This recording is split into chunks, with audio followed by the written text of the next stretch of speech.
જય માતાજી। નવરાત્રિના ચોથા નોરતે મા દેવી કુષ્માંડાની આપણે પૂજા કરીએ છીએ। ઓમ દેવી કુષ્માંડાએ નમઃ।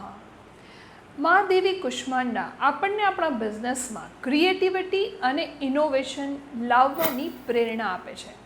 તમે જ્યારે ક્રિએટિવિટીને તમારા બિઝનેસમાં એટલે કે સર્વિસ અને પ્રોડક્ટમાં ઉમેરો છો ત્યારે તમને નવી નવી ઓપોર્ચ્યુનિટીઝ મળે છે।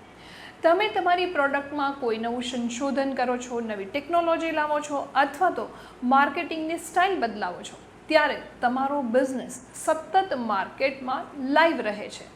તમે તમારા કમ્પિટિટર્સથી થોડા આગળ રહો છો। માટે દરરોજ તમારી ટીમની એક વ્યક્તિ સાથે તમારા કસ્ટમરને નવું શું આપી શકાય તેની ચર્ચા કરો। હું છું બિઝનેસ જોકી વૈશાલી પારેખ અને નવરાત્રિના ચોથા નોરતે મા દેવી કુષ્માંડા તમારા બિઝનેસમાં ખૂબ ખૂબ સમૃદ્ધિ આપે એ જ શુભેચ્છા। જય માતાજી।